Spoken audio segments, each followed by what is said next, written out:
Shalom, puji Tuhan. Saya bersyukur kita dapat bertemu kembali. Saya percaya Tuhan Yesus mengasihi kita. Dalam keadaan pandemi seringkali membuat kita jenuh dan mengalami kekecewaan dalam hidup kita. Tapi Tuhan itu baik, Dia selalu memberkati hidup kita. Bagi saudara-saudaraku yang saat ini sedang melihat, mendengar, dan bahkan menonton video saya hari ini, biarlah bisa menjadi berkat bagi kehidupan saudara dimanapun saudara berada. Jadikan Tuhan itu Allah dalam hidup kita. Kita akan berdoa. Tuhan Yesus, terima kasih buat segala kebaikan-Mu. Hari ini kami mau mendengarkan firman-Mu. Urapi hamba-Mu, urapi kami mendengarnya. Dalam nama Tuhan Yesus Kristus. Haleluya. Amin. Puji Tuhan. Selamat berbahagia, selamat bersuka cita saya ucapkan kepada saudara. Seringkali dalam kehidupan kita dilanda masalah. Dalam kehidupan kita selalu menghadapi penderitaan. Tetapi ada satu sobat kita, Yesus Kristus namanya. Dia selalu memberikan sukacita, Dia selalu memberikan pengharapan dalam kehidupan kita, dan selalu memberikan kemenangan dalam hidup kita.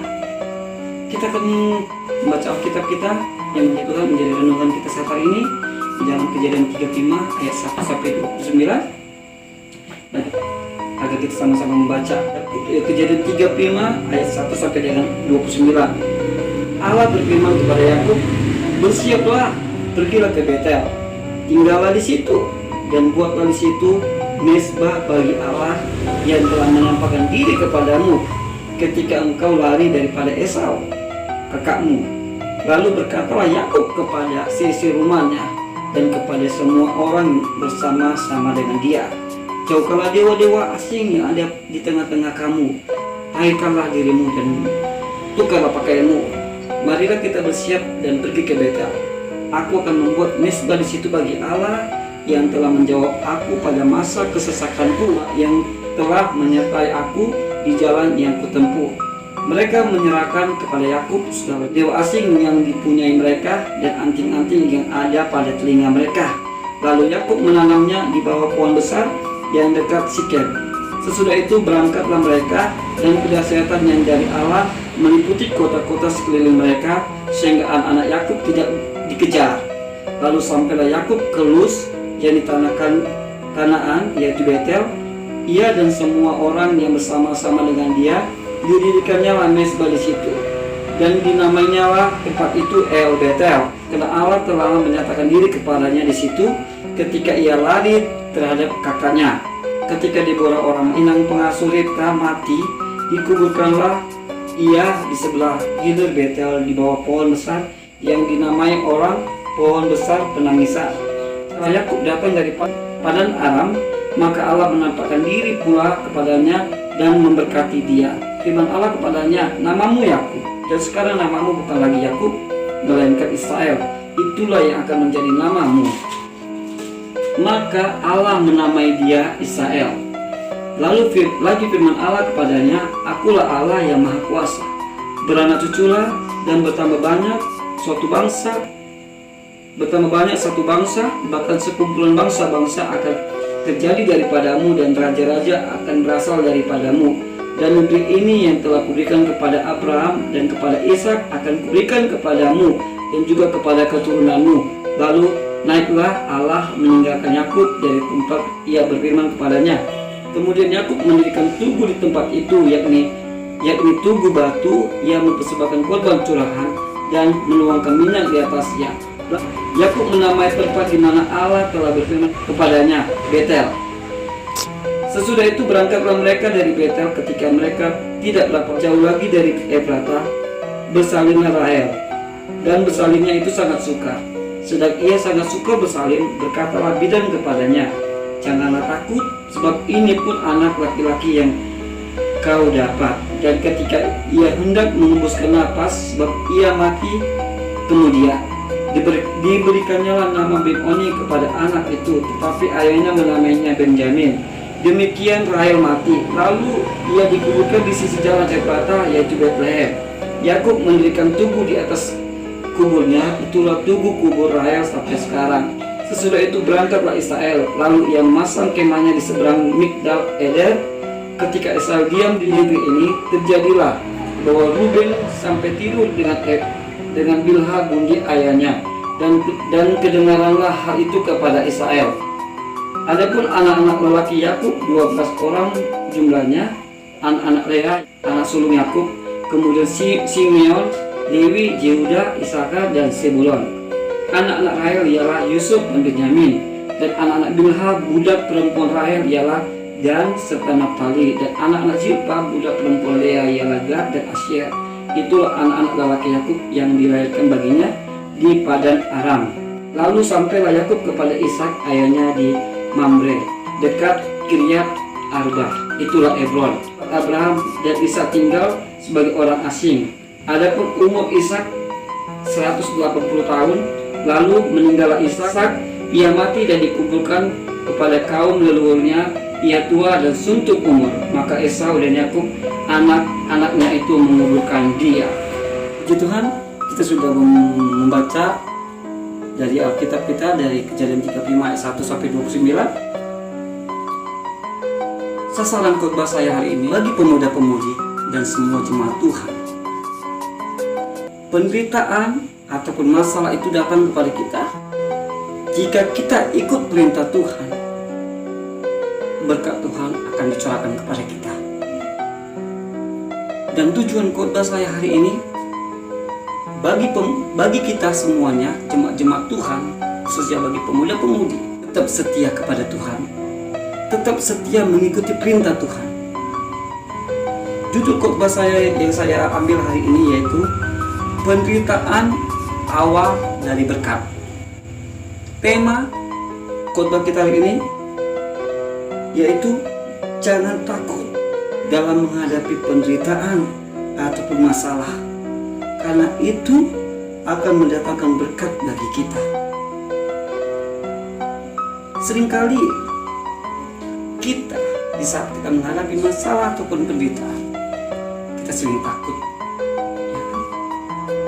Dan seringkali dalam penderitaan mengatakan bahwa Allah tidak akan mendatangkan berkat bagi kita, tidak akan memberikan berkat bagi kita. Kenapa? Karena kita menganggap penderitaan atau masalah kita itu lebih besar daripada Tuhan kita. Dari firman Tuhan hari ini saya mau sampaikan kepada saudara, sikapmu dalam menghadapi penderitaan yang menentukan berkat dalam hidupmu. Sikapmu yang menentukan berkat, sikapmu dalam menghadapi penderitaan yang menentukan berkat dalam hidupmu.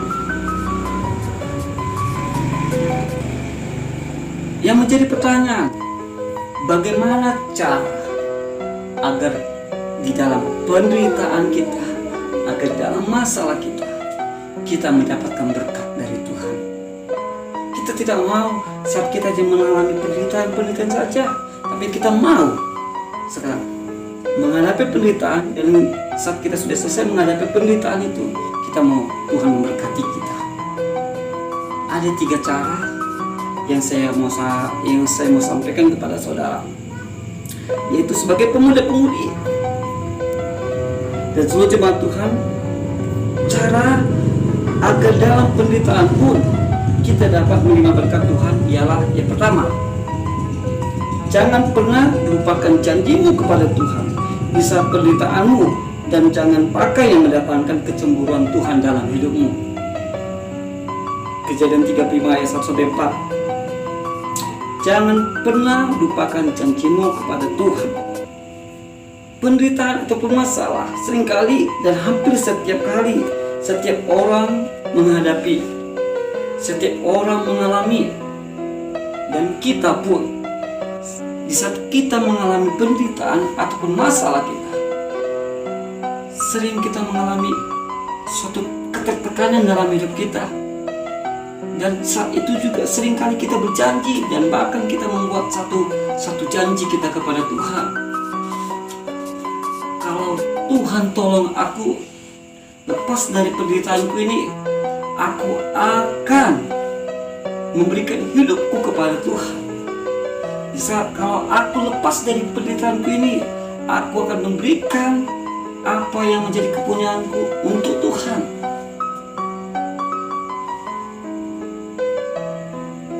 Penderitaan itu, saudara, Kamus Besar Bahasa Indonesia itu artinya keadaan yang menyedihkan yang harus ditanggung. Kalau dari bahasa Yunani itu penderitaan itu tipsis, yang artinya tekanan, beban berat bagi hati orang. Tekanan. Tapi waktu kita mengalami masalah itu, kita harus ingat apa janji kita kepada Tuhan. Dari Kejadian 35 ayat 1 sampai 29, kita sudah mendengar bagaimana masalah Yakub pada waktu dia menipu Esau abangnya. Yakub menipu hak kesulungan dengan memakai apa, saudara? Semangkuk kaca merah kepada Esau. Dengan supaya apa? Supaya dia memberikan hak kesulungannya kepada Yakub. Esau oke-oke saja. Tetapi pada waktu Ishak akan memberkati Esau sebagai anak sulung, yang menjadi berkat itu tercurah kepada Yakub. Dia sudah menipu. Dan pada waktu itu juga Ishak marah dan mengatakan, ini bukan Esau. Lalu Esau pun tahu bahwasanya dia tertipu. Lalu Yakub lari dari rumahnya. Yakub lari keluar dari rumahnya. Dan di luar rumah, Yakub tidak tahu menahu tentang bagaimana seluk-beluk di luar rumah. Sedangkan Esau adalah seorang pemburu yang sangat mahir tentang lingkungan di luar rumah. Yakub adalah orang rumahan, sedangkan Esau adalah seorang pemburu. Jadi pada waktu dia lari dari rumah ayahnya, dia ketakutan. Ketakutan selalu. Sampai kepada rumah pamannya Laban. Dan itu rasa takut itu selalu ada. Dan pada waktu dia sudah punya istri dan punya ketekan dalam hidupnya. Tetapi apa yang dilakukannya, saudara? Dia tetap ingat janjinya kepada Tuhan. Saat Tuhan mengingatkan janjinya itu kepada Yakub, pada waktu itu Yakub berjanji, kalau aku tiba di rumah ayahku dalam keadaan selamat seluruhnya, aku akan mendirikan mezbah Tuhan, rumah Tuhan. Dia ingat janjinya. Dia buat rumah Tuhan pada waktu itu. Dari kehidupan Yakub ini kita belajar, walaupun dalam keadaan penderitaan apapun, masalah apapun, separah apapun dalam hidupnya, kalau kita melihat ada rasa kekhawatiran, ada rasa takut yang terjadi dalam kehidupan Yakub, tetapi dia ingat janjinya kepada Tuhan.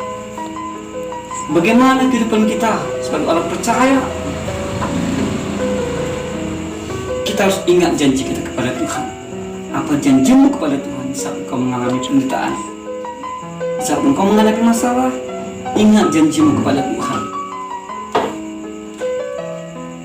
Dan kedua, jangan pakai yang mendatangkan kecemburuan Tuhan di dalam hidupmu. Kejadian 35 ayat 2-5. Kecemburuan itu artinya, saudara ya, perasaan yang tidak senang terhadap seseorang. Kalau dari bahasa Yunani itu petonos. Di dalam hal ini Allah mempertahankan haknya sebagai satu-satunya yang boleh disembah. Dalam hal ini tidak ada Allah lain selain Allah Tuhan kita. Di saat kita menghadapi penderitaan ataupun masalah, mungkin ada tindakan ataupun aksi kita agar masalah penderitaan itu lepas dari hidup kita. Cara-cara dunia yang kita lakukan yaitu kita datang kepada orang pintar ataupun kepada dukun. Supaya apa? Supaya masalah penderitaan kita itu lepas dari kehidupan kita. Dari kehidupan Yakub juga, kalau dalam kejadian 35 ayat 2-5 ini diterangkan dia melakukan pada waktu mendirikan bait Allah itu ya, dia mengalami kesulitan biaya ya. Tetapi pada waktu itu orang-orang yang ikut dengannya memberikan dewa-dewa asing kepada dia. Anting-anting mereka berikan kepada Yakub. Tetapi Yakub itu dia menerimanya, tetapi dia menanamnya. Dia menguburkan apa yang mereka berikan kepada Yakub. Dengan kata lain, artinya dia tidak mau mendatangkan kecemburuan Allah dalam hidupnya. Dia tetap menjaga hatinya. Tetapi dia mengatakan kepada yang ikut dengan dia pada waktu itu, tukarlah pakaianmu, airkanlah dirimu. Dia tidak mau pakai itu. Kenapa? Karena itu sudah membuat kecemburuan Allah dalam hidupnya. Dalam hal ini kita sebagai orang percaya, dalam penderitaan pun kita dapat menerima berkat Tuhan, yaitu memiliki iman dan tetap setia pada Tuhan kita. Dalam kejadian 35 ayat 11-15, memiliki iman pada Tuhan. Dalam kehidupan dan cara Yakub, ia menjadi tolak ukur bagi kita. Yakub di saat menghadapi penderitaan ataupun masalah memiliki iman kepada Tuhan. Dalam kehidupan Yakub,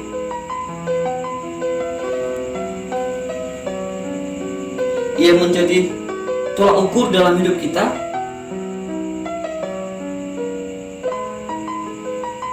Yakub di saat mengalami penderitaan ataupun masalah dalam hidupnya, dia tetap memiliki iman yang setia kepada Tuhan kita, kepada Tuhan.